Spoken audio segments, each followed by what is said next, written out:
বাবা, ও বাবা, পেটের ভিতর কেমন ইঁদুর দৌড়াচ্ছে। কাল রাতেও তো মা ঠিক মতো খেতে দেয়নি। আমায় কিছু নাস্তা দেবে? এই একদম চিৎকার করিস না মা। তোর মা কাল রাত থেকে ফুঁসছে। একবার যদি ঘুম ভেঙে যায় তবে আজ কপালে দুঃখ আছে আমাদের।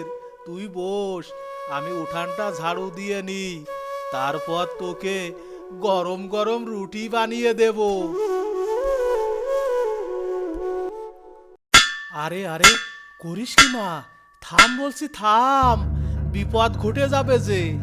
না বাবা, আমি আর পারছি না। দেখো কেমন শব্দ করি। কে?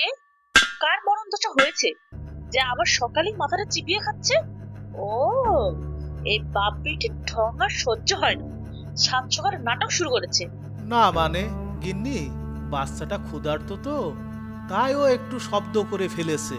তুমি যাও না, যাও, আর একটু ঘুমিয়ে নাও। ঘুমাবো? কোন সুখে ঘুমাবো? কপাল পোড়া আমার যে তোমার মতো অলস আর এই বিচ্ছু মেয়ের মা হয়েছে। ছি গিন্নি, নিজের সন্তানকে কেউ বিচ্ছু বলে? 100 বার বলবো, তোমার আশকারা পেয়ে পেয়ে ও মাথায় চড়েছে। আর তুমি পুরুষ মানুষের সকালে উঠান ঝাড়ু দিচ্ছ? লজ্জা করে না? পাড়ার লোক দেখলে তো আমার মুখে চুনকালি পড়বে। এ কি গিন্নি, ডিম ভাজায় এত লবণ? আর রুটিগুলো তো কি বলবো, রুটিগুলো তো একদম কয়লার মতো হয়ে গেছে। খাবো কি করে এখন? কেন? রাজভোগ খাবে? আমার বাপের বাড়ি থেকে কি জমিদারি লিখে নিয়ে এসেছিলে? যেমন পেয়েছো তেমন খাও, নইলে উপোস থাকো। ও মা, হাসান ভাইয়ের কপালটাই মন্দ, এমন রূপবতী বউ আনলো, কিন্তু মেজাজটাই তো যেন চৈত মাসের রোদ।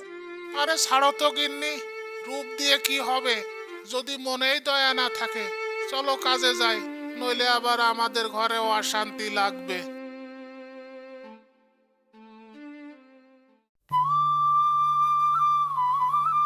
বলি ও হাসান মিয়া, সূর্য তো মাথার উপর থেকে পশ্চিমে হেলে পড়লো, তোমার দেখা নেই কেন?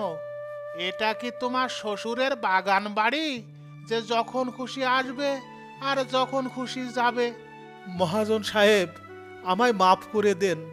আসলে আসলে আমি বাড়িতে একটু কাজে আটকা পড়ে গিয়েছিলাম। এই তো, এই তো আমি এসে গেছি, এখনই কাজে লেগে পড়ব। রোজ রোজ একই কথা। কিসের এত কাজ তোমার বাড়িতে? গ্রামের অন্য লোকগুলো কি বাড়িতে থাকে না? আরে মহাজন সাহেব, ওকে বকে আর কি হবে? আপনি তো জানেন না, আমাদের হাসান মিয়ার বাড়িতে একজন বড় মহাজন বসে আছে। সেই মহাজনের হুকুম তামিল না করে কি হাসানের বাইরে বেরোনোর সাধ্য আছে? বাড়ির সব কাজ সেরে, বাসন মেজে, ঘর মুছে তবেই না সাহেব ছুটি পায়। সালাম ভাই, দোহাই আপনার, ওভাবে সবার সামনে বলবেন না। ও তো আমার ঘরেরই মানুষ। ঘরের মানুষ না তো, যেন জমের দস্যুর। পাড়ার লোকে তো কানে তুলো দিয়ে থাকে তোমাদের চিল চিৎকার থেকে বাঁচতে। তোর বউয়ের মাথা গরমের গল্প তো এখন হাটে বাজারে পান্তা ভাতের মতো বিক্রি হয়। আজ ডিম পোড়া হয়েছে বলে ঝগড়া, তো কাল কেন কাজে দেরি হলো তাই নিয়ে লঙ্কা কাণ্ড। তুই তো পুরুষ মানুষের নামে কলঙ্ক করে হাসান। সালাম ভাই, আপনারা শুধু ওর রাগটাই দেখলেন, কিন্তু ওই রাগী মেয়েটার ভেতরেও যে একটা মায়া আছে সেটা তো কেউ দেখলেন না। হ্যাঁ, ওর মাথাটা একটু গরম, কথাগুলো তীরের মতো গায়ে বেঁধে, তাতে আমারও কষ্ট হয়। কিন্তু ও মানুষটা তো খারাপ নয়। সংসারের ঘানি টানতে গিয়ে হয়তো ও একটু খিটখিটে হয়ে গেছে। থামো হাসান, তোমার এই নরম নরম কথা আর মাথা গরম কাব্য শুনতে আমি এখানে বসিনি। আমি ব্যবসা করতে এসেছি। শোনো, এইভাবে রোজ রোজ দেরি করে কাজে এলে আমার গদিতে তোমার জায়গা হবে না। আজই শেষ সতর্ক বার্তা দিয়ে রাখলাম, বুঝেছো? না মহাজন সাহেব, এমন কথা বলবেন না। এই কাজটা চলে গেলে আমরা না খেয়ে মরব। আমি কথা দিচ্ছি, কাল থেকে সবার আগে আমি আসব। বাড়িতে যত বিপদই হোক আমি সময় মতো কাজে হাজিরা দেব। আপনি শুধু দয়া করে এবারের মতো আমার ভুলটা মার্জনা করে দিন মহাজন সাহেব। ঠিক আছে যাও, কিন্তু মনে রেখো, কাজে ফাঁকি দিলে বা দেরি করলে ওই বউয়ের আঁচল ধরে ঘরে বসে থাকা ছাড়া আর কোনো উপায় থাকবে না। যাও, চটপট বস্তাগুলো গুদামে তোলো তো। হে আল্লাহ, তুমি আমার গিন্নিকে একটু সুবুদ্ধি দাও, নইলে ঘর আর বাহির দুই কুলই যে হারাবো। বাবা, আজ বাজারে গেলে একটা রুই মাছ ছিল না, বড় করে লাল করে ভাজা খাবো। মাছ? তোর বাবা কি মাছ ধুয়ে দেবে? আমি তো ওসব আষ্টে হাত দিয়ে ধরতে পারবো না। এতই যখন শখ, তোর বাবাকে বলবি রান্না করে খায় দিতে। আমার শরীরে হাজার ব্যথা, আমি পারবো না। কেঁদো না মা, আজ ভর্তা ভাত দিয়ে খেয়ে নাও। শুক্রবার আসুক, আমি নিজের হাতে তোকে মাছ এমনকি গোস্ত রেঁধেও খাওয়াবো। আজ একটু সহ্য কর মা। ও হাসানের বউ, বাড়িতে আসো নাকি? কে আবার এলো এই দুপুরে? ও, খালা শাশুড়ি, কি মনে করে? বৌমা, ঘরে কাঁচামরিচ ফুরিয়েছে, ভাবলাম প্রতিবেশীর কাছে না গিয়ে নিজের ছেলের বাড়ির থেকেই নিয়ে যাই। দুটো মরিচ দাও তো মা। আমি কি মরিচের ব্যবসা খুলেছি? মরিচের যা দাম, নিজের নেই তো পরের বাড়ি ভিক্ষা করতে চলে এসেছেন। যান তো খালা, আমার ঘরে মেলা কাজ। এই কি বৌমা, আমি এই বাড়ির আত্মীয়, তুমি আমার ভিখারি বলছো? আরে খালা, আপনি দাঁড়িয়ে কেন? ভেতরে যান। এই নিন, ব্যাগ থেকে যত ইচ্ছা মরিচ নিয়ে নিন। এক ফোঁটা বুদ্ধি নেই তোমার? টাকা কি আকাশ থেকে পড়ে? এভাবে বিলে দিচ্ছ কেন? হাসান রে, তোর বইয়ের মনটা পাথরের মতো কঠিন। আজ চললাম, এই বাড়িতে আর পা দিব না।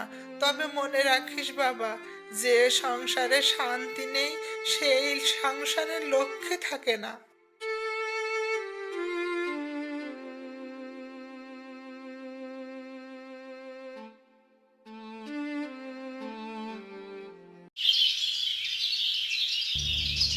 শোন বাবা, তোর বউকে যদি তুই ভালোবাসিস তবে ওকে শিক্ষা দেওয়া প্রয়োজন, নইলে ও তোর জীবনটা তছনছ করে দিবে। আমি একটা নাটক সাজিয়েছি। কি নাটক খালা? আমি বলবো তোর জন্য নতুন বউ ঠিক করেছি, তুই রাজি হবি। আর তুই বলবি তুই নতুন মা চাস, দেখবি ওর জেদ কেমন করে ভাঙে। হাসান, আমি সিদ্ধান্ত নিয়েছি, এই সংসারের আর অশান্তি দেখা যায় না। আমি তোর জন্য পাশের গ্রামের একটা মেয়ে দেখেছি, লক্ষ্মী প্রতিমার মতো, যেমন রূপ তেমন গুণ। তুই আজই চল আমার সাথে। কি বলছেন কি এসব? আমি বেঁচে থাকতে ও আবার বিয়ে করবে? হ্যাঁ মা, আমি নতুন মা চাই। নতুন মা আমাকে মাছ রান্না করে দেবে, আমাকে বকবে না। গিন্নি, আমিও আর পারছি না। তোমার এই মেজাজ সহ্য করতে করতে আমি শেষ। তার চেয়ে বরং নতুন কাউকে ঘরে আনি, যদি একটু শান্তি পাই। বিয়ে করার পর থেকেই তো তুমি আমার সাথে মেজাজ দেখিয়ে গেলে। একটা দিনের জন্য তুমি আমার শান্তি দিলে না। ঘরের সমস্ত কাজ কাম আমাকে দিয়ে করাও, বাহিরের ইনকামও আমারই করতে হয়। আমি আর পারছি না বউ, আমি এখন বিয়ে করব। তুমি আমায় ফেলে দেবে? আমি কোথায় যাব?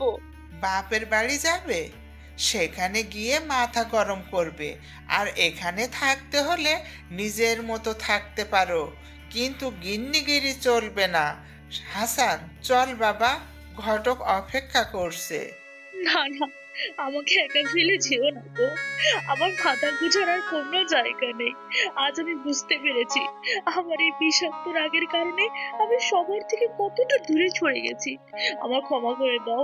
আমি জানতাম না যে আমার নিজের মেয়েও আমাকে ঘৃণা করতে শুরু করেছে।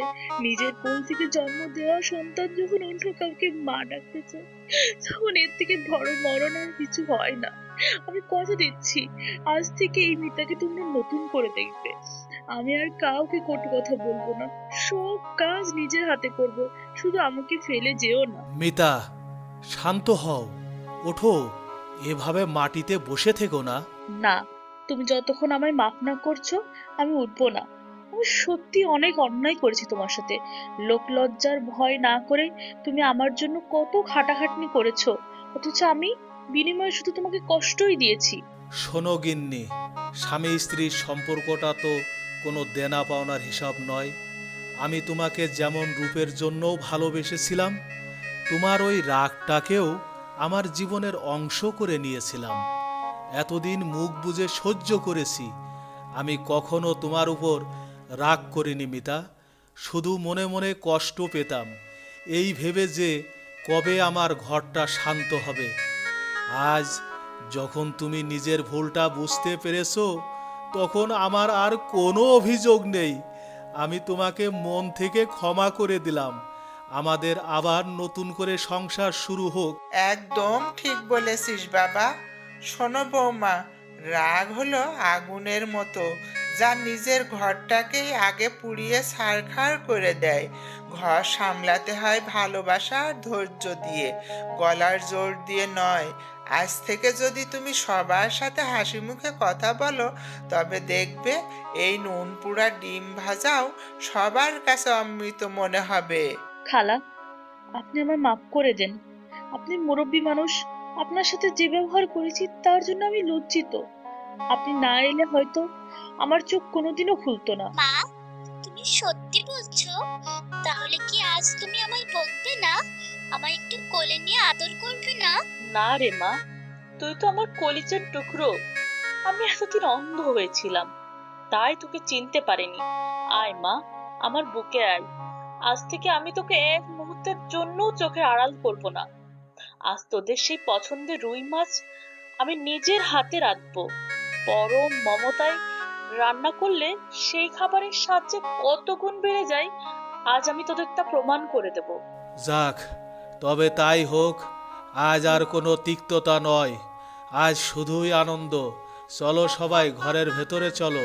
আমাদের এই ছোট ঘরটা আজ থেকে সত্যি সত্যি স্বর্গ হবে।